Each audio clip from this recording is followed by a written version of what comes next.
मकनपुर गांव में एक छोटा सा घर था जिसमें शिवा अपनी माँ और बहन के साथ रहता था। कम उम्र में ही गरीबी और बेरोजगारी ने उसकी कमर तोड़ दी थी। अब तो वक्त ऐसा आ गया था कि खाने के लाले पड़ गए थे।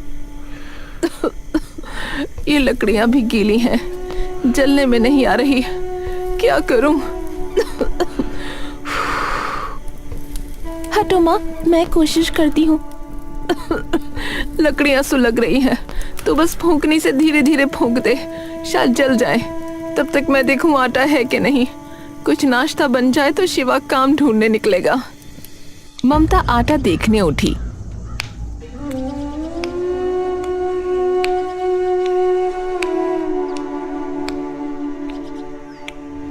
तो उसने देखा कि शिवा एक मूर्ति जैसे बैठा हुआ है। ए शिवा, क्या हुआ? तू ऐसे क्यों बैठा है?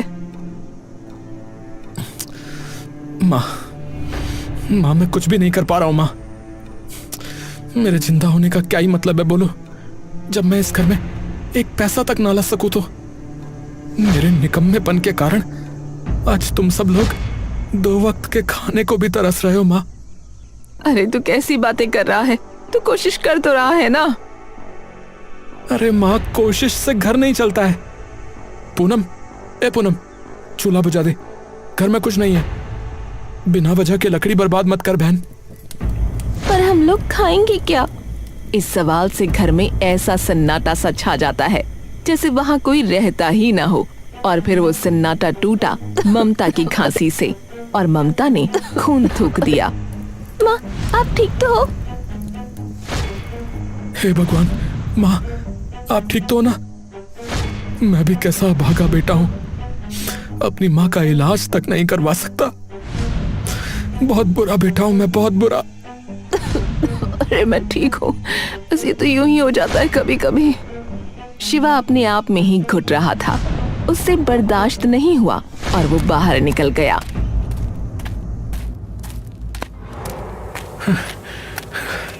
मैं अब इस घर में तब तक नहीं लौटूंगा जब तक कमाई का इंतजाम न कर लूं। हाँ, वरना ना मैं खुद को माफ कर पाऊंगा और ना पिताजी की आत्मा मुझे माफ करेगी।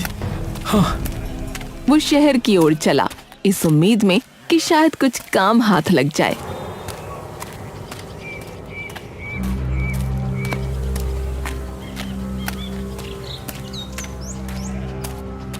पर शहर तो जैसे किसी और ही धुन में चलता है।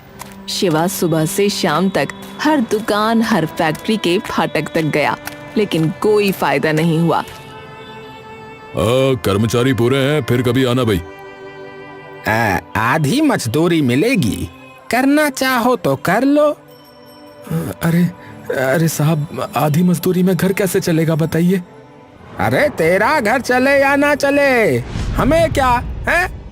काम करना है तो करो, वरना आगे बढ़ो भैया।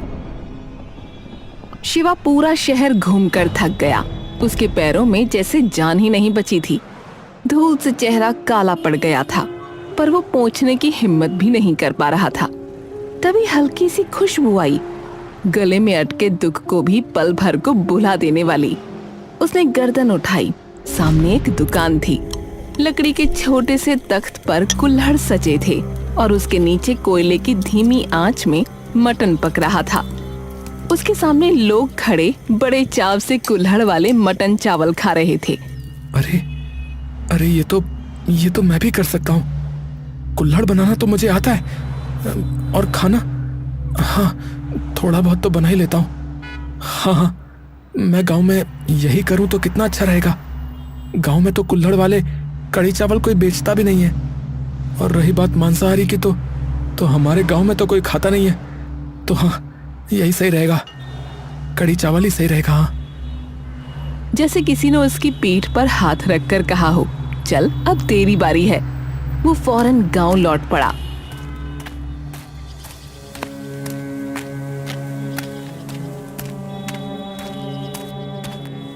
हाँ, अगर ये काम चल गया ना तो शायद माँ का इलाज करा पाऊंगा और फिर पूनम की शादी भी करा पाऊंगा। और क्या पता किसी दिन ये घर फिर से घर जैसा बन जाए।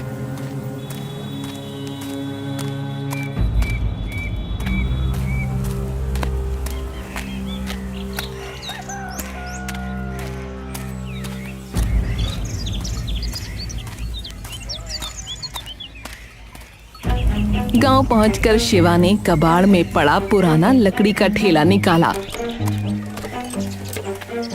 साथियों, आप सभी का स्वागत है हमारे YouTube channel Dream Toon Comedy में।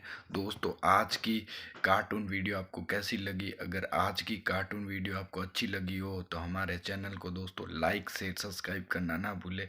धन्यवाद।